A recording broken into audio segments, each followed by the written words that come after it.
Well, more than 2,000 child sex offenders are behind bars in Utah right as we speak. A majority of them will be released and returned to the community. But can a child molester be rehabilitated back into society and not reoffend? That's the question. ABC4's Brittany Johnson goes one-on-one with a child sex predator and also dives into the topic with a clinical director for answers. Tonight, confessions of a child molester. 90% of the time, a child will be abused by someone in their circle of trust, according to Prevent Child Abuse Utah. Tonight, you'll hear from a Utah man who was sent to prison for sexually abusing close to 24 children in his neighborhood. He underwent therapy and now claims he's the safest man in his community. But can therapy rehabilitate a pedophile? He preyed upon and abused more than 20 neighborhood children. He agreed to talk to ABC4 News about his crimes. I've had to confess to my crimes so many times, it makes me ill. During his reign of terror, he victimized his own children. We have agreed to conceal his identity in an effort to protect his victims. Okay, I blew it being a good father, but my intentions were always good. Court documents reveal that over several years, he exposed himself and touched children inappropriately.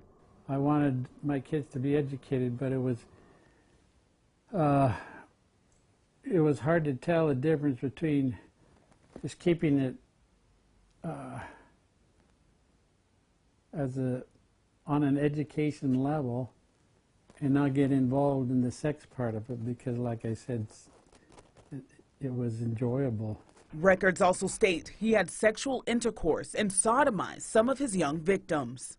I was working with my religious leader because I realized that I'd gone too far and this was not right, and I wanted to stop it. So I was talking with him, and I was going to LDS Social Services. And but once you've committed the crime, there's no way out.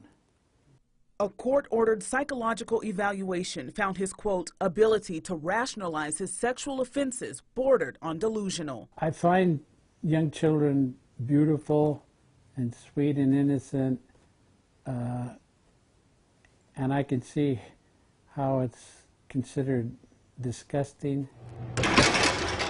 Locked behind bars from 1997 until 2009, the self-proclaimed reformed pedophile asserts the therapy he received in prison successfully rehabilitated him. Therapy works if the person having the therapy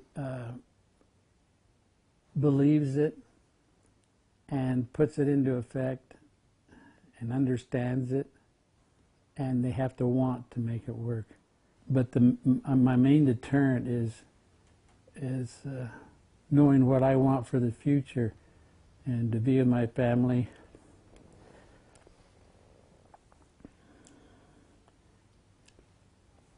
To be a free person.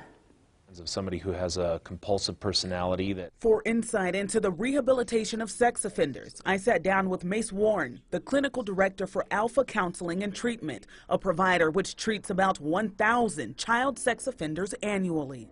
If rehabilitation is based solely on, does the person return back to prison after committing a new sex crime, then we're very successful with that.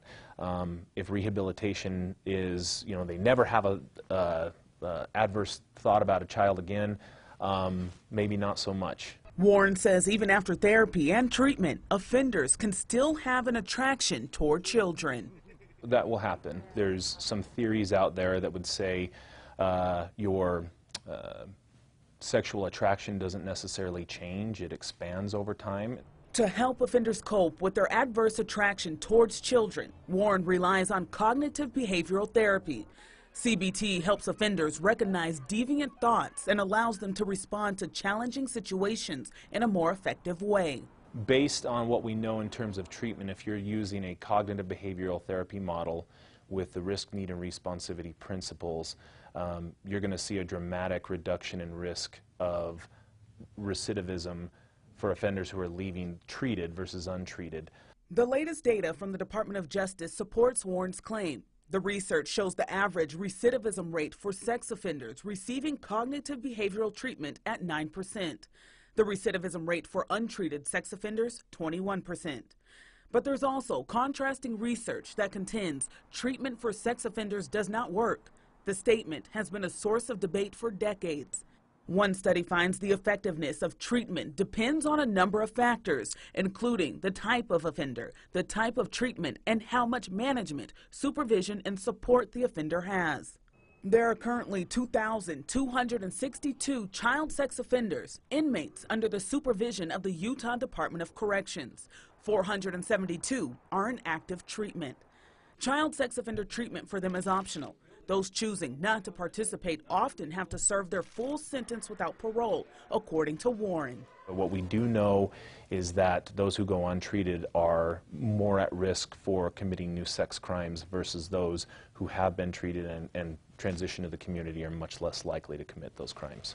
Despite the fact that authorities sent the convicted child molester interviewed in this story back to prison in 2015 for violating his parole. And to be completely cured is difficult, but you can change enough where it's not an issue anymore. The ex-con insists he's the safest person in his community. I believe I'm the safest person in this neighborhood, not only because of what I've gone through, but knowing what I did and knowing the law. I actually know what to look for. If you know someone who might be a victim of child abuse, there's help. Call Utah's Child Abuse Hotline. The number's on your screen, 855-323-3237. So, can sex offenders successfully rehabilitate back into society? It depends which research you believe in, how you define the word successful and rehabilitate. We have the research posted on our website, abc4.com. Back to you.